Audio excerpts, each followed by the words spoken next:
Have you ever noticed how trees let go of their leaves? No drama, no resistance, just release. There's a deep, sacred wisdom in that rhythm, and it mirrors something we humans often forget. Nothing stays the same, and that's not a flaw, it's just the way. Today we're talking about impermanence, not as a Buddhist idea or poetic concept, but as a real lived experience. A teacher that meets us in every ending, every letting go, every chapter that closes before we feel we're ready. And maybe, just maybe, when we stop fearing change, we can start living fully. Welcome to Must I Evolve, a lecture series on spiritual growth and philosophy, presented in conjunction with No Expectations, the podcast. Welcome to another episode of Must I Evolve, a space where ancient wisdom meets modern science, where inner work meets real-world results. I'm Andrew H. Housley, author, board-certified wellness consultant, certified holistic nutritionist, and yoga instructor with 25 years on the mat and even more in mindful observation. This podcast is a mirror, a question, and sometimes a nudge. The Buddha said, all conditioned things are impermanent. When one sees this with wisdom, one turns away from suffering. That truth isn't abstract. It shows up in our daily lives. When a relationship ends, when our bodies age, when a job we love disappears. Most of us don't resist change. We resist the grief it brings. But what if grief is just the body's way of recalibrating to reality? Impermanence, meaning that everything is in a state of constant change and nothing lasts forever, strips away illusion. Clarity begins when we cling to endings. We hold on to stories because we believe they protect us. We may replay moments because they once made us feel seen, safe, or special. But sometimes, what once held us is now holding us back. So something to try. Think of something you've been clinging to, a version of yourself, a season that's ended, a person who's gone. Now gently ask, what am I afraid will happen if I let go?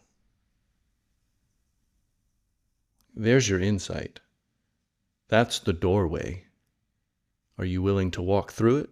Patanjali, a revered sage in classical Indian philosophy and the compiler of the Yoga Sutras, taught that pain is often more useful than pleasure. He writes, to the discriminating person, all is suffering due to the pains of change, anxiety, and the imprints left by desires. In essence, pain refines, it forges, it wakes us up. We tend to treat discomfort like a detour, but it's often the direct path to transformation. This process isn't about becoming, it's about uncovering, removing what hides the truth of who we are. Pain is not the enemy, it's the sculptor. It chisels away pretense. It reveals strengths you didn't even know you had. So if we take a moment to reflect, what if that hard thing you're going through isn't punishment, but preparation? What if it's an initiation into your next level of depth, authenticity, and grace? Sit with that, not to fix it, but to feel it. Because sometimes the only way out is to go deeper in. Growth is rarely gentle, but it is sacred. The Zen discipline reminds us, the way is not difficult, but we need to avoid picking and choosing. This koan invites us to step beyond duality, beyond our constant sorting of experiences into good and bad, right and wrong, pleasant and unpleasant. In Zen, the practice is to meet reality as it is, without judgment or preference. By avoiding picking and choosing, we open to a deeper, more integrated sense of acceptance, where peace arises not from controlling life, but flowing with it.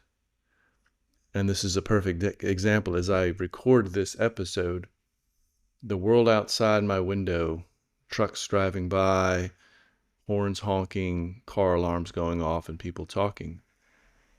I can't control that, so I let it go. From a Tao perspective, the way is a foundational concept in Taoist philosophy representing the natural order of the universe. Effortlessly flowing, spontaneity, and balance.